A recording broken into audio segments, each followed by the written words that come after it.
How many of you love change? Oh, come on, Carl left the room, didn't he? You don't have to put those hands up. Yeah, what we found about people that love change, the following is usually true. I understand the change, I believe it's needed, I'm bought in, it's the right thing to do, I'm engaged, I know how to make the link between what I do and where we need to go, and I can get my people engaged. That's how most people like that type of change. How many like this type of change? You better get out there and make it happen. You better roll that new system out. You better get them to change. How many like that type of change? Yeah. You like that type of change. But think about often what the job is of a leader or a manager or a supervisor. Boom, they fall. Do you boo them? Boo, that ain't walking, kid. Get up, you slacker. I've been walking 50 years and that ain't it. No, you don't boo them. You give them the appreciative and the constructive feedback. You tell them, here's what you're doing well, keep doing that. And then you give them the constructive. Here's what you can do to be better. Take your time, keep your balance, move a little slower. It's the combination of both that moves people forward. If all you did was boo them and give constructive, they would be crawling into kindergarten. And he's sitting in on the examination table. My wife and I are both in there. The doctor walks in and he looks up at me and says, Dad, ladies can't be doctors.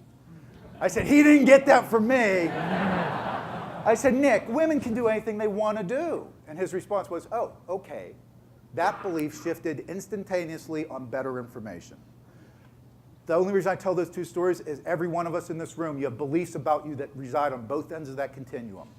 And some of them you don't want people to have about you as a leader because they're holding you back. Next time somebody comes up to you with an excuse, there's your rebuttal right there. And by the way, it's just the nature of life. We will all come to a point where somebody puts us in a tough situation and you'll have a choice to make. Am I going to find a way to get through this and achieve what matters to me? What else can I do mentality? Or do I go the other direction and say, not my fault, nothing I can do, and I give up? Two people can be confronted with the exact same challenge, same barrier, same obstacle, and end up with completely different results. It's a mindset. How bad do you want it? So Jacob, why did you push back on me when I just pushed on you? You wanted to. It's human nature, gang. I'll tell you what, when you push something on somebody, it is human nature. They will push back if they don't understand, believe, buy in, and if they're not engaged, they will push back. And that's what you see. How many times have you had to roll a new process or system out and you get this pushback? It's human nature. How many of you like to be told you have to change? How many of you are married? It doesn't work so well. Say that again. Go ahead, Bob. Collaboration to do what? To see the big picture, to recognize our realities. The only way we can see all there is to see is to come together as a team. We need, and by the way, it is the root of creating a highly accountable culture, is making sure that we're recognizing the realities by coming together as a team, having open and candid conversations, seeking perspectives of others, asking for and offering feedback, talking about the elephant in the room, and anticipating opportunities.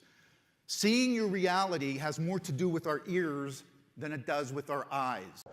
Think about people you know who consistently achieve and exceed the results they want.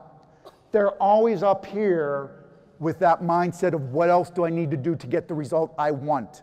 And it's about ownership. If you want it badly enough, there's always some small step you can take to get closer to the result. It's how bad you want it. Do you feel the confusion in the room? Multiply that by 1,000, and that's often the confusion we see within teams and organizations. Have you ever worked for a leader, think about this, in your professional career who told you one thing and told the team one thing, and that person acted inconsistently with the message? How much credibility does that person have in your eye? Zero. How tough is it to regain that credibility? Nearly impossible. The essence of leadership, model the way, do what you say you will do. You are being observed. Don't expect anybody else to change unless they see it in you first. I'd ask you to put your finger up again, but I think you might show me a different finger. Call Aunt Jen and thank her for the card. I thought I heard you say, I guess I don't have to thank you. I said, you realize the golf shoes and the rollerblades, that's from Mom and Dad. The card said, from Mom and Dad. And he looked up at me and he said, well, you didn't sign the card. And I said, what? And he said, just like this, you didn't sign the card. And at that moment, I wanted to say, you ungrateful little son of a... Do you realize how busy I am? You know how hard I work. You know blah, blah, blah, blah, blah. Instead, I bit my tongue. I wanted to practice what I preach. Went back upstairs, finished packing, come back down. He's still there. I said, hey, Nick, what did you mean when you said I didn't sign the card? And he said, well, Dad, evidently, I'm not important enough for you to take 10 seconds from your day to sign this yourself. And it hit me like a ton of bricks. And he wasn't saying it to be a smartass, excuse my language. He's a thoughtful, considerate kid. He gets that from his mother.